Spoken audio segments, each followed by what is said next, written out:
Nduk. Sengkara Martuwi. Ana apa, Mak? Sadurunge biyung paring dawuh sing akeh-akeh luwih dhisik.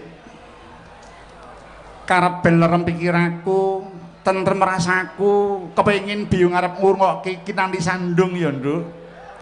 Kinanthi Sandung. Iya. Slendro, Ngger. Ngersake suwantene sapa? Mbak Imu Rosyati kuwi ya, Nduk. Oh nggih. Monggo Kakang Mbok Rosyati dipun pundhut dening biyung sepados ngaturaken Kinanthi Sandung kagem nerming panahipun biyung kula. Mbak Yu, Monggo, Bu.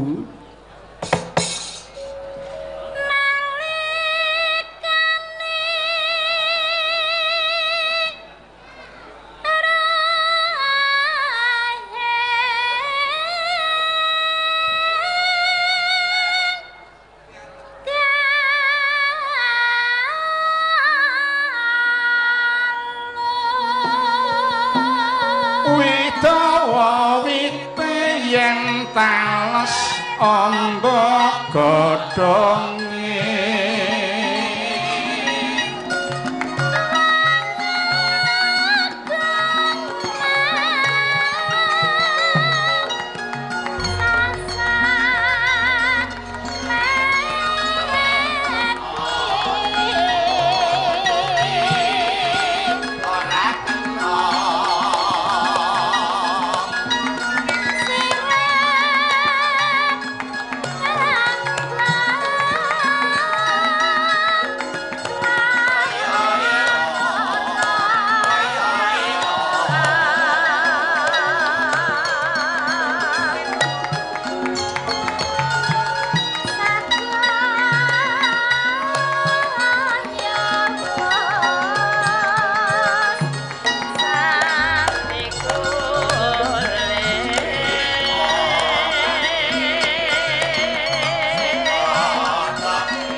lumadi kanthi basuki lumintu nentu rahayu ya, Nduk. Hawit jinangkung ridaning Gusti ingkang Maha Agung.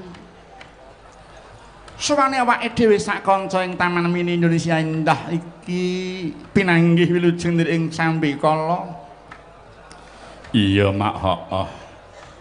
Bengi iki awake dhewe nitik absensi ngisi tradisi wayangan sing diadani dening Universitas Indraprasta Jakarta, Mak. Iya. Wis marambah makaping saben taun minimal kuwi 2 kali. Minimal 2 kali. Aku lan anakku katimbalan dening Unindra ya, Ngger. Iya. Iki minangka bukti lan tandha menawa silaturahim warga abdi lan keluarga besar Unindra ingkang dipangarsani dening Bapak Profesor Dr. Haji Sumaryoto wis manjing dadi sedulur ya, Mak. Kepara malah wis dadi keluarga kok, Nduk. Mula saben mahargya wisudan sarjana kaya bengi iki warga abdi ora lali mesti katimbalan sowan. Iya. Kuwi durung sing ana dalem daerah Gombong Jawa Tengah kana ya, Nduk. Kuwi ketoke ya wis mentradisi saben taun kok sajake, Nduk. Iya bener, heeh, Yung.